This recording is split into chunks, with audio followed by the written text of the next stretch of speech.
The second week of regionals, where our Worlds participants are going to be decided, is bound to begin only in a couple of days. However, the first week already brought us many exciting games to analyze. Therefore, for today, we're going to be jumping in game with Millenium Fox, playing in an Ari and Echo game with the Tiny and the regular Duplicator. Starting out here already with a Cho'Gath pair, and I know Americas loves to play around any form of a Cho'Gath line, something that they picked up from APAC, because APAC was playing around this Cho'Gath and Lissandra quite a lot, and we can see already a couple of players holding onto it, opting to hold on to these Bruisers, have the Ezreal and an IE, and opting to also hold on to this Lissandra. Shepherd Lissandra still being a very strong line to be considering. Unfortunately, you definitely want to be seeing some form of Rod. She needs that raw AP into her. We have the Primordians fielded as well, and unfortunately, due to so many good options being offered to us, we couldn't check our Arbiter just before. We opted to give up here on... let's see, exactly. We didn't have the time to sell this Gwen. I would have perhaps sold the Gwen and then try to hold on to at least a single Lissandra and the Zoe. However, he opts to consider this as a strong opener. We have the upgraded Rek'Sai, we have the Rogue to pair with the Briar pair. Do not exactly have the items we were looking for. Unfortunately, our last drop was the Rod, but the Rogue here could give us a potential to pray for a strong early game, especially if we hit something like a Cho'Gath too as well. So I would... retrospectively, this probably is the right choice to be going with. We could also utilize this tiny dupe for a tempo. Otherwise, our slams is pretty much an IE or a JG, and nothing too appealing. We gave up on the AP opener. So let's see what our augment selection offers for ourselves. Our direction is quite not locked in yet. Therefore, something like Spreading Roots is quite great. We have the potential to play for that early game tempo, and that is where this augment can shine. Heart of Steel, decent for your tempo if you're able to slam another tank item, but otherwise this augment simply has been a little underpowered the whole set. And speaking of underpowered, blood buffering does not translate well to many of the champions into this set, right? Something like a Riven is fine holder, but otherwise Marauders have your healing already. He just snap picks it. Just quickly let it return back to... We had the Woven Magic, which is a decent tempo item augment, especially if you have something like a mana generating item, and Warlord's Honor is alright for your rerolls. However, he wanted to have a direction, and he wanted to have the item tempo, because our slams are a little bit lacking in the exact direction right now, right? And if we have a direction, we have the option to make a choice between the IE or a JG. Slotting in our Arbiter to check as we get an Arbiter emblem. Do not have a Leona print. The best one we would probably be picking up here, but every time we have 3 attacks gaining 7 ability power, that would be amazing for that LeBlanc line. For more reroll-y things which are out of favor, your team or reroll days back, you could be taking the shield. But since we have that Sniper emblem, we're going to be opting to play around this. Ezreal could already slam the IE, but we have to be wary if they're not going to be other Cho'Gath rerollers in the lobby, right? You definitely do want to be contested, especially in something like these scaling units, the Ezreal, the Cho'Gaths. We want to be able to hit early and have that tempo, and we have to pick up the pairs. We have gotten them online. We have definitely a very strong early game potential right now. We just queued into the Warpath player, so we know that we should be quite good to be trying to win at the rest of the matchups. And we have that tiny dupe, so reroll angle here is definitely quite appealing from this kind of a spot already, and we are going to be slamming that IE.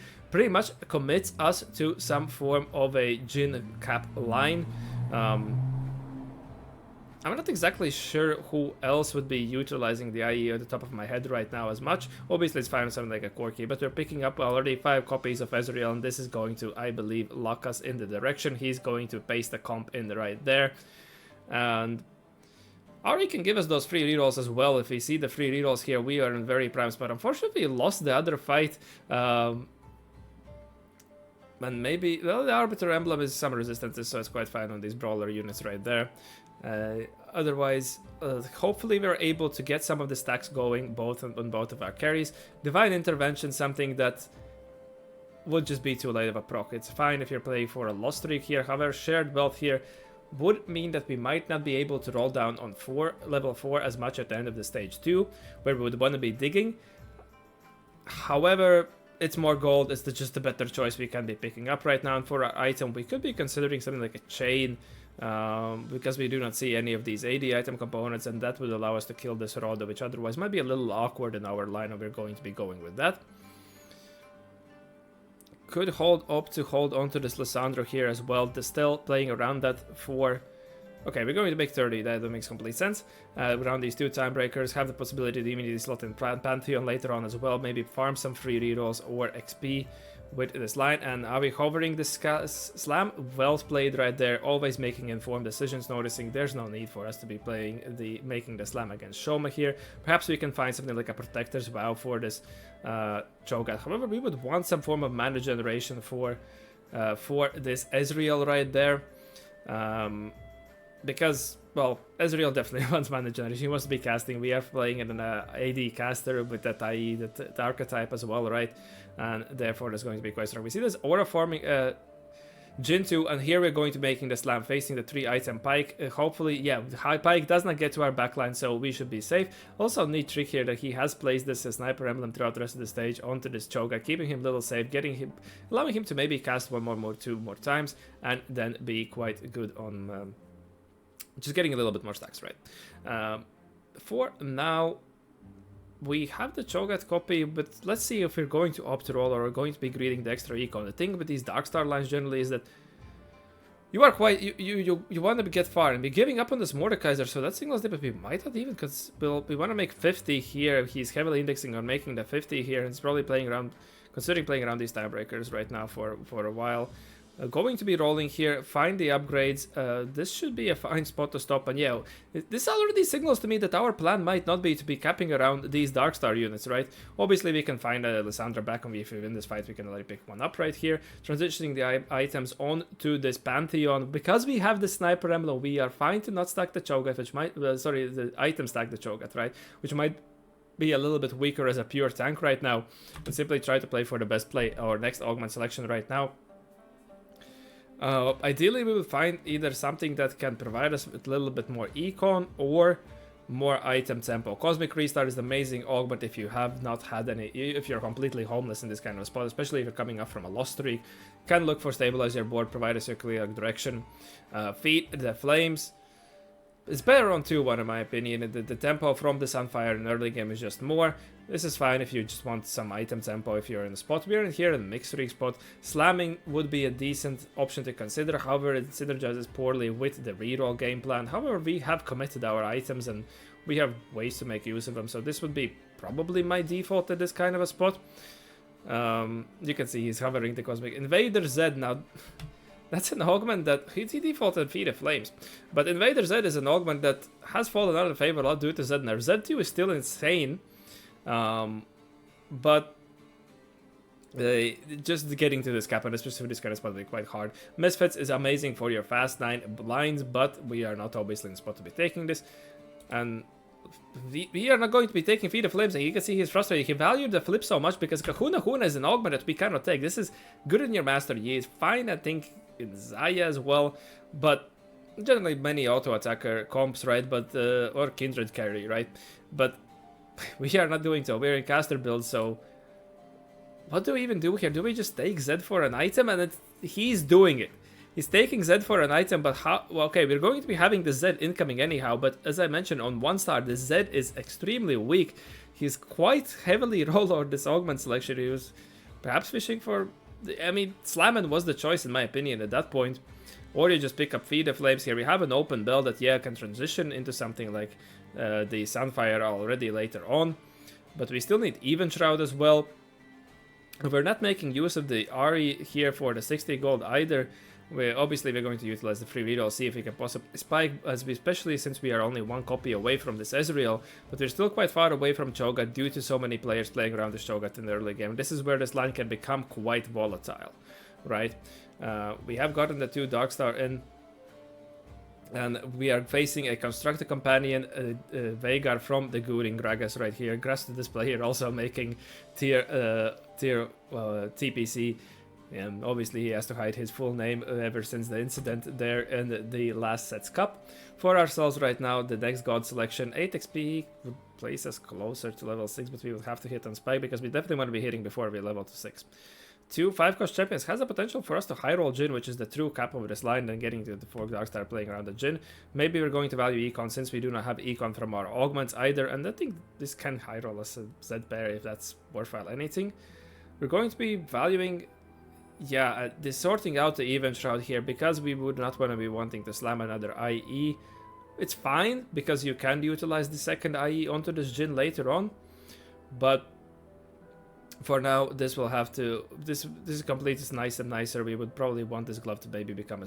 Well, we could make it to become a striker as well, but we definitely want to prior first the anti-armor and Son of Fire. Still rolling a little bit deep. This is the thing with the Ari. She was just gold that we had to take, and we're not going to be going with the slam because we are facing a Radiant item, and this is... Well, we're going to win anyhow with this Ezreal tree. He very well gauged fight. He noticed that this is going to be sufficient enough, and we do not need to be making the slam. Going to just one copy. Well, we're going to utilize our duplicator. Yeah, perfectly played right in that way. We can utilize this extra duplicator. We do not really need to be chasing anything else. Obviously, Maokai too could be something we could have considered moving out, but we do not need to do so. And now we are going to be facing the concentration comp, which is a comp that also has seen some play. Generally, you are capping all the way up to only 3 conduit units, but you can play 5 conduit for the mid game. It's still a line that's being explored also as a reroll variant, but the reroll variant is just not as strong due to how Victor and Zoe sometimes translate into later game. Their damage is spread, and they're going to have tough times dealing with these Giga Tanks, and they're going to be trickling down some of these. Simply not having as much focus fire to get to actually through the stronger units that are going to matter in the boards. Now we got a duplicator, I think. Yeah, so we're going to reforge our Arbiter Emblem since it has no use. We can definitely make use of the Sniper Emblem and the high roll into Timebreaker. This gives us 4 Timebreaker. This is massive, and we can sort out Last Whisper here. They saw that holding onto these slams allowed us to make the optimal slams. Last Whisper obviously synergizing with that IE. And now for the last component, picking up a rod. I mean, don't we want anti-heal? Or did I just mislook again? For our last augment selection here, you have my bow is simply quite undervalued. It's a simple single component, then 12 attack expect not that much. Charge transfer is not that bad. Ezreal sends those single target nukes out. This is generally quite fine, but I think just picking up econ here so we can start to push levels. This 4-time, our board is quite strong right now. We are in the middle of a life, so if we're able to pick up a couple of wins here with this booster pack, could allow us to go for either level 8 and stabilize there, or even angle potentially with more wins, so go for that level 9. And we have not picked up econ right yet. Glass Cannon, a little bit redundant here on the Sniper since they already gained damage jump, better used in your AP lines. Pandora's items on stage 4 is just if you really need to sort out your items. Otherwise, you're wanting to use this to make quality slams earlier stages of the game, and in stage 4 where everyone's spiking, everyone has their items committed already, you're going to be griefing yourself. We check our orb as well, and we get a Blitzcrank at the Graves, and now Zed has come in online as well. Booster pack does not seem to give us the Jhin. Unlucky from all the 3-5 cost rolls, didn't find a Jhin. Going to be going to 7 here, and are we going to be slotting in the Zed? We do not have items for the Zed either. The thing with Zed is that you want to be committing, but yeah, he opted to not make the full 3rd item on Cho'Gath, which is also an interesting choice. Maybe he wants Protector as well, since that synergizes quite well in that line. But then what do we do with this rod? Like, what is the game plan here with this rod? I am not exactly sure. We're also not going to be playing Graves. Sniper Graves is something you could be playing. Now, we're going to level, transition the Sniper Emblem onto this Zed, but how do we plan to find items for the Zed? You definitely want that Spear of Shojin, Edge of Night, at least on him, so he can spam those clones and stay durable. The Sniper Emblem might not exactly protect him, because you can see these, well, these clones do gain the attack speed, so they are a little bit safe, I suppose. Hadn't seen that interaction before, but still, on 1-star, he's so fragile, right? Completed item anvil. Are we in a spot to be able to greed 10 gold? And also we have to make the question, who do we want to align ourselves with? Something like Anomaly. The Anomaly is great on Cho'Gath. He loves raw HP. Warmox is a great item throughout the set. That's why it's also so good. And we have item slots we can utilize. But for both, the complete random anvil is quite appealing. However, we are on a 10 streak. I suppose, sorry, 5 streak. So I suppose 10 gold also doesn't provide us with combat power. We do get AD and AP from Ari, and our plan is to push level 9. So this could help us get here, especially if we're able to preserve this streak. And now yeah, now the question becomes, what component do we take here? We unfortunately did not get anything that can synergize with this belt that we have free open for our Cho'Gath. And we are going to opt to go with a Rage Blade, and obviously not a optimal item for, because we are probably thinking of Jhin items right now, right? And Jhin is not going to be optimal with this Rage Blade. However, we have to make a slam here against Shoma, Samira 3, Ornn 3. I believe this is where our streak might come to an end. And yeah, we were nicely able to make 50 back here with this extra gold from the Ahri. And I suppose that was the right play. That was the right play if you're wanting to make to this level 9. Just sacrifice 5 rounds would have taken us all the way to 6-3, and this would be quite a lot of tempo lost. But we did get punished in our component selection, so it's a tough call right there, in my opinion. We see that we have quite strong players here on the low lives, but we're queuing to the good Gragas, who is stacking to level 9. Probably the best matchup we could find, as their frontline is not that strong, also only a couple of items. And we are going to be able to take out of this Veigar as they are sacking. Also with Construct a Companion for that tempo into the booster pack, trying to push that level 9. A little greedy, but they had that early HP lead. Are we going to just take... We're not going to take this... Am I missing? But we do not still have anti-heal. I would prio anti-heal here, in my opinion, but maybe he's just looking for another damage item, but we want to complete, ideally, then this, something with this for the Shogun. This is Warmogs. He's considering this as a possibility to be... Fine, no. Passing up another chance because that comes with the Titans. Is this enough? Alright, we're going to be picking up here, so maybe Warmogs and Steadfast synergize as well with the Crown Guard that we have. Seems he really wanted to prio this Warmogs right now. Onto this Shogun, which seems what we have been fishing for, but not going to utilize this remover to move the Steadfast. Maybe just since the Shogun is going to be the last one alive, the Stoneplay is going to provide more value. Obviously, the resistance is on these brawlers, on these units with a lot of HP, gives you more effective HP. Into this, some form of a, well, the concentration comp, but it's a little scuffed of them. Seems that they had to roll down quite heavily on level 8 and simply missed, and they're playing 1-star 5 cost. Nonetheless, this Morgana is an absolute unit with that anomaly. She has such an insane raw HP scaling, and she's going to be taking us down. But we find that high roll that Jhin right now, going to be looking to sack one more round and utilize these Timebreaker free rerolls to make it to level 9. And who do we slot in here then at this point? Maybe another sniper? Is that going to be the value that we're looking for? Are we going? And also this Zed is just not appealing, and we're going to be taking a beating here to the Meepsy. She makes it to the backline and still just simply nukes your boards. Nice to see that this comp is also seeing some play and some success at the highest of the levels. Picking up a Shen pair. We find that Tom Kench to further get the 4 brawler frontline durability on, get the Shen to going to transition the items here. Shen loves that attack speed, and Timebreaker gives him a lot of attack speed. Sniper and the Rage Blade gives him attack speed, but he seems to have walked up. Maybe that was because we slammed the Sniper Ammo a little too slow. Let's literally watch the fight then later on. But still, this Zed is on our board without items, and this is the tricky bit. It's simply our item selection griefing is there. Now we would also want to be looking for Jhin items, and we would want raw AP. Kraken is not exactly the best item on him either, and I believe he's just going to be taking the Anvil to see if he can sort out anything better. For another roll, Quam can spare. Deadblade would be absolutely prime in this spot. We still do not have the anti-heal though. Morelos is completely fine also to be slotted on Jhin's utility since he's so fine at applying it. We can see we're going to be transitioning the last bits before that effect. Find a Sona, attacking Sona over this Zed just to get, and we see that we have this item mod. This is absolutely nice value. So we have picked up Zed Augment. We picked it pretty much up for the Spear of Shojin for this Ezreal. Nicely sorted since it don't think we saw any tears the rest of the game. Well, at least we didn't pick any others up. So nice that we got that item, this manager item for our Ezreal, and allowed him to stack it that way. And we're going to attacking in the Rammus here, getting some resistances on our board, playing around this 3 sniper, 4 timebreaker, 4 brawler. A very interesting line that you do not see. We do not see these, you know, Vanguard, snipers, brawlers, brawler, rogues, or whatever does much in this set, simply because the trade tree hasn't worked out exactly that way. But we are picking up, winning the fights. We found our way to that Jhin 2, and this Shen is actually putting in some work. He has that attack speed scaling, as I mentioned, so he has some work to do, and our units just keep on stacking as well. The Ezreal should probably be at quite high AD. Picking up that DB definitely pumped the amount of damage he needed into him, and now he's able to take care of those big frontliners.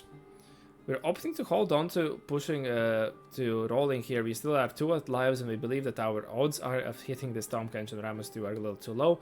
Plus, they're not our main tanks, so we are fine to be a little bit sacking. Going to try to position around this Master Yi board. The Fiora, just we have to care that she doesn't wrap ourselves, and then we are going to be gaining the maximum sniper value from here. Does get stuck on Cho'Gath at Edge of Night procs. Still a very close fight, and the crown scaling from the MF. Also, this is a interesting board. Just quickly looking here at Jukyu, playing for that standard, more you would say, brawler marauder board, but has that MF3, which is also a nice innovation right there. So they are playing. It still should be for brawler. Very interesting how they managed to play around that board and how they even arrived to that MF3. Do we have enough gold? But I don't think we have enough gold to push, so we have to see if we can possibly improve our board quality, but our upgrades are not the strongest ones. We rolled a couple of times and just used our free rolls, didn't see anything else. Trying to position against the Shoma again here, trying to gain a maximum sniper value right here, and opted to move the Striker's Failure to Ezreal for more damage jump, it seems. We were able to get through this war, and we had the angle, and we are doing quite good. Managed to pick up a win that, in my opinion, was a little unexpected. Now we find that Tahm Kench 2. And let's see how we fare against Jukyu now. This MF3 is definitely quite scaring. Again, trying to position for the maximum sniper value. And let's see, he has some of these melee units, so he has the potential to be clumped for the Shen to actually the Rift open up and do quite a bit of work.